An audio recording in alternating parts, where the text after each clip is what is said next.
Assalamualaikum. Halo semua, selamat datang di Kasih Channel.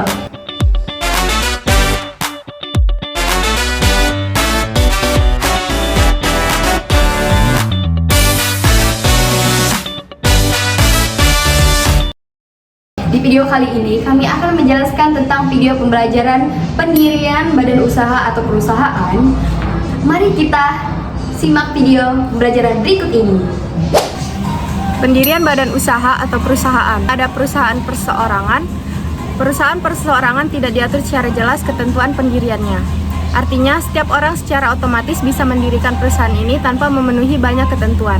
Namun, bagi pemilik yang ingin menjalankan bisnisnya secara lebih leluasa dan ingin berhubungan dengan pihak lain secara bisnis, maka mengharuskan mereka membuat akte pendirian perusahaannya. Syarat pendiri perusahaan perseorangan, yang pertama ada pendiri seorang dewasa.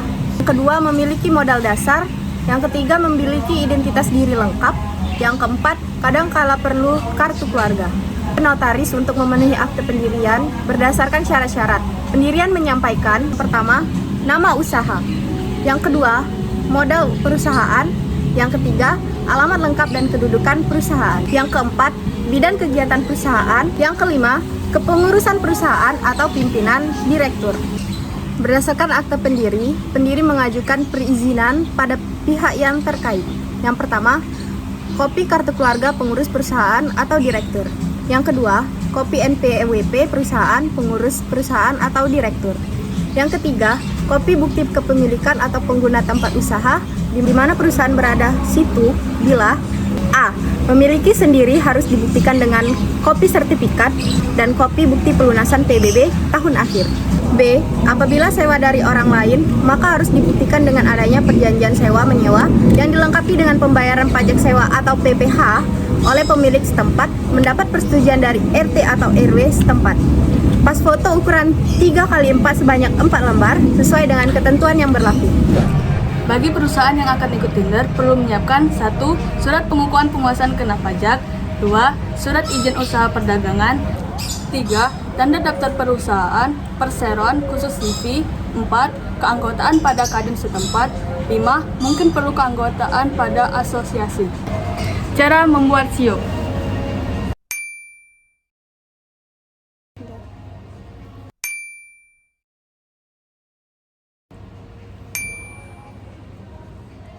Setelah semua persyaratan di atas terpenuhi, silakan Anda mengunjungi loket pendaftaran pembuatan SIO.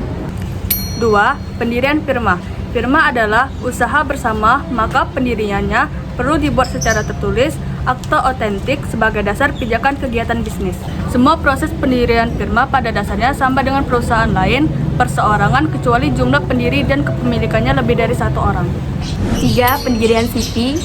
CP adalah salah satu bentuk badan usaha yang dibentuk oleh 2 orang atau lebih yang kemudian mempercayakan modal yang dimiliki kedua orang untuk menjalankan perusahaan tersebut sekaligus dipercaya untuk memimpin perusahaan. Syarat pendirian CP.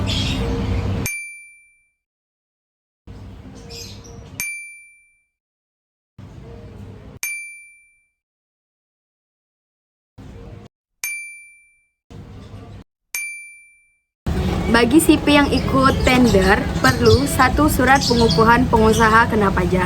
2. Surat izin usaha perdagangan. 3. Tanda daftar perseroan. 4. Keanggotaan pada kadin setempat. 5. Keanggotaan asosiasi. 4. Pendirian PT. Syarat-syarat dan tahapannya. 1. 2 orang atau lebih bersepakat mendirikan PT pasal 7 ayat 1 Undang-Undang PT untuk PT yang seluruh sahamnya dimiliki oleh negara atau PT yang akan melakukan kegiatan. 2. Pada pendiri atau pemilik menghadap notaris menyiapkan atau membuat anggaran dasar yang dibuat dalam akte pendirian. 3. Mengajukan pengesahan badan hukum dan pengesahan nama perusahaan ke Menteri Kum dan HAM paling lambat 60 hari sejak terbitnya akte secara elektronik yang muat.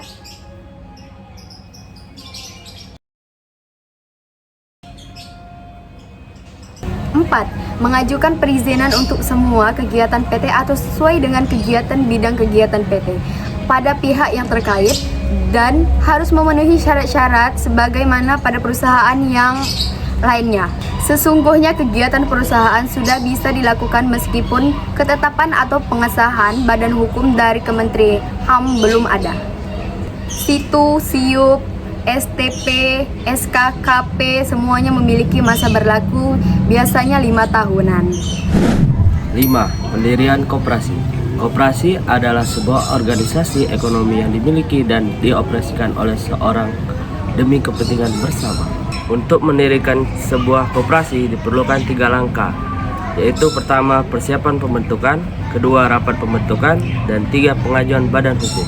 Pada persiapan dilakukan yang pertama yaitu penyuluhan, penerangan, dan pelatihan untuk calon anggota dan para pendiri.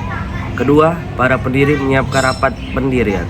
Rapat pembentukan yang pertama yaitu rapat dihadiri oleh paling sedikit 20 orang untuk koperasi primer dan 3 badan hukum koperasi untuk koperasi sekunder.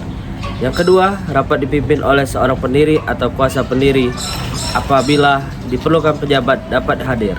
Ketiga, rapat membahas keanggotaan usaha, modal, kepengurusan, pengelolaan, serta anggaran dasar atau AD dan anggaran rumah tangga atau ART.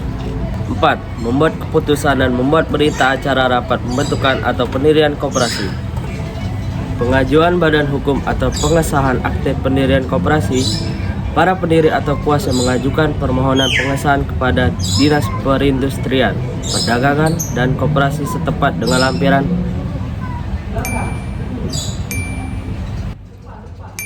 Kadin PPK menilai persyaratan atas berkas yang telah diajukan. Bila semua persyaratan benar menurut ketentuan, maka permohonan tersebut diajukan ke notaris yang ditunjuk oleh Kementerian Koperasi dan Usaha Kecil dan Menengah. Setelah akte diterbitkan oleh notaris, maka akan diteruskan ke Pemda setempat, wali kota atau bupati untuk diterbitkan badan hukum koperasi. Bila keputusan wali kota atau bupati telah terbit, maka berarti sejak itulah badan hukum atau koperasi sah secara hukum. 6. Pendirian yayasan. Yayasan sebagai organisasi untuk menaungi kegiatan yang akan berhubungan dengan sosial banyak pihak, maka yayasan perlu didirikan secara formal. Syarat-syaratnya yaitu pertama, 1 orang dewasa atau lebih. Kedua, pendiri atau pemilik memisahkan kekayaan untuk yayasan sebagai modal dasar. Ketiga, memiliki identitas lengkap. Keempat, menyiapkan anggaran dasar dalam AD ini paling tidak memuat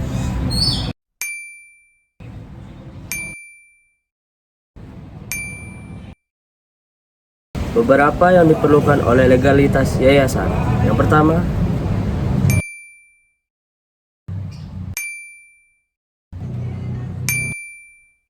pada dasarnya setelah akte pendirian atau akte notaris selesai, yayasan telah bisa melakukan kegiatannya. Namun kegiatan yang dapat dilakukan mungkin masih terbatas.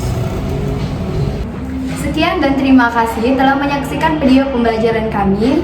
Jangan lupa Like, komen, share. Dan subscribe. wassalamualaikum Warahmatullahi wabarakatuh.